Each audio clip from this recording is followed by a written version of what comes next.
Doktor, hansı daha yaxşıdır? Abnoplastika yoxsa mədə kiçiltmə əməliyyatı? Abdominoplastika estetik, mədə kiçiltmə, bariatrik əməliyyatdır.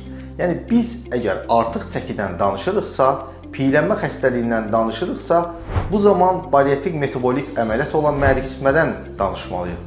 Yox, əgər bədən konturlarını dəyişdirmək, qarında sallaq dərini, qarın formasının dəyişdirilməsini mövzu kimi gətiririksə, bu zaman abdominoplastikadan danışmalıyıq. Mədə kiçiltmə əməliyyatından sonra nə qədər müddətdə sağalmaq olur? Mədə kiçiltmə əməliyyatından sonra sağalma adətən 2 həftəyə mümkündür.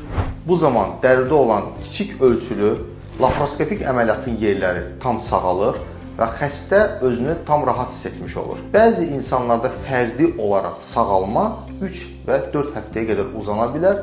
Bu zaman söhbət halsızlıqdan, sürətli çəki itkisi zamanı gedən ümumi zəiflikdən gedir. Amma ümumən ilk 1-2 həftə ərzində xəstələr tamamilə sağalmış olur. Ən çox edilən səhv nədir?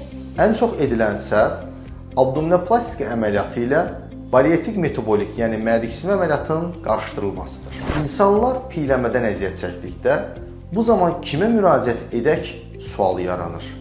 Əlbəttə ki, piyələnmədən əziyyət çəkən xəstələr ilk öncə dietoloqa, idman mütəxəssisinə və bariatrik cərraha müraciət edib, birincisi bədən kütlə indeksini azaltmalı, artıq çəkilərdən azad olmalı.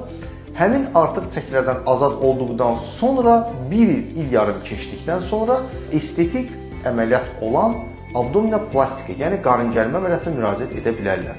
Və burada qeyd edim ki, bədən kütlə indeksini ölçmək hər bir piyələnmədən əziyyət çəkən xəstə üçün vacibdir. Bu zaman ölçüm 30-dan kiçikdirsə birbaşa estetik əməliyyat üçün müraciət edə bilərlər. 30-35 arası birinci dərəcəli piyələnmə olanlar çəkisini azaldıb sonra estetikə getməlidirlər.